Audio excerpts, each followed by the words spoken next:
नमस्कार। आज प्रश्न है, सिद्ध कीजिए कि रूट 2 एक अपरिमेय संख्या है। ये प्रश्न अक्सर पूछा जाता है।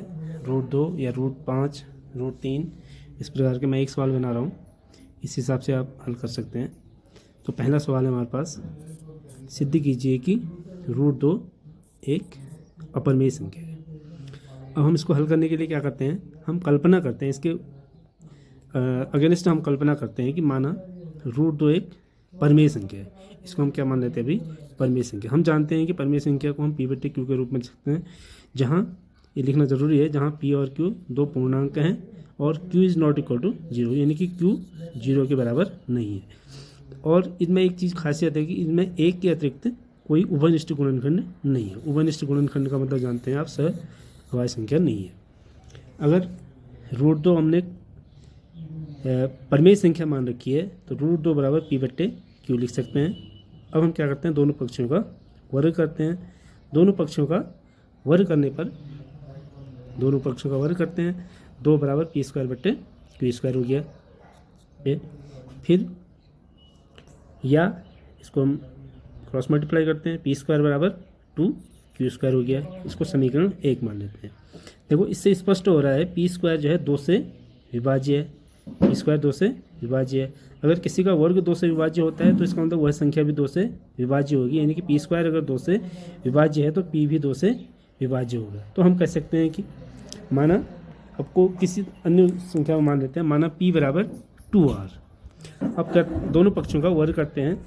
वर्ग करने पर क्या हो जाएगा हमारे पास, p² बराबर 4r²। ये हो गया। इसको समीकरण 2 मान लेते हैं। अब समीकरण 1 और समीकरण 2 में देखिए आप, p² बराबर 2q² हो रहा है और यहाँ p² बराबर 4r²। तो इन दोनों को इक्वल कर सकते हैं क्योंकि दोनों बराबर हैं। तो समीकरण 1 और 2 से कर सकते हैं। समीकरण 1 व 2 से 2q² बराबर 4r² हम कह सकते हैं। 2 से 2 कट गया, या इसको हम लिख सकते हैं q² बराबर 4r²/2, यानी कि 2r²। अब देखिए यहाँ भी हो रहा है, q² क्या आ रहा है, q² बराबर 2r²। इससे भी हम कह सकते हैं q² जो है 2 से विभाज्य है। यहाँ भी लिखेंगे हम q² 2 से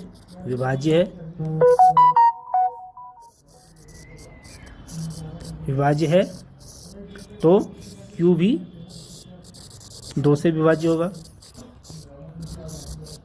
2 से विभाज्य होगा।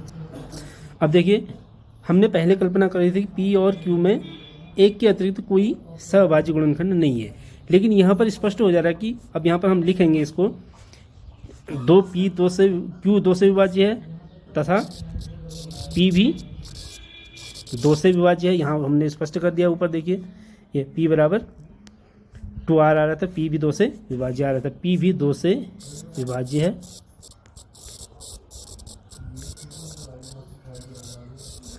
p भी 2 से विभाज्य है। अब देखिए, p और q दोनों 2 से विभाज्य हो रहे हैं, यानी कि इनका एक सार गुणनखंड आ रहा है क्या, 2। लेकिन हमने कल्पना करी थी कि p और q में एक के अतिरिक्त कोई सहअभाज्य गुणनखंड नहीं है। तो अब हमारे पास 2, अगर इनमें कॉमन फैक्टर आ रहा है तो इससे स्पष्ट हो जाता है कि जो हमने कल्पना की थी वो क्या हो गई, गलत हो गई है। अब हम इसमें कह सकते हैं, इससे हमें क्या हो रहा है, विरोधाभास हो रहा है। परंतु अब यहाँ पर सीधे लिख सकते हैं, परंतु विरोधाभास के कारण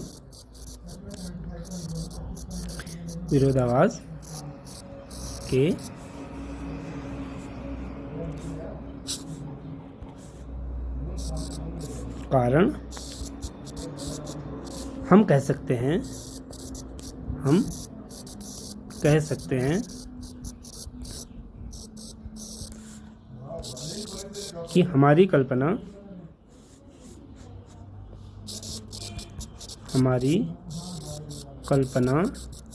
जो कि रूट 2 एक परिमेय संख्या मान रखी थी वह गलत है।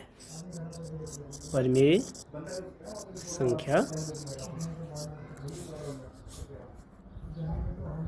ही गलत है। अगर परमेय संख्या गलत है तो इसका मतलब इससे स्पष्ट हो गया कि रूट 2 एक क्या होगी, अपरमेय संख्या। तो यहाँ पर लिखेंगे अतः रूट 2 एक अपरमेय संख्या है, अपरमेय संख्या है। मोबाइल में लिखा नहीं जा रहा इसलिए राइटिंग पर ध्यान मत दीजिए,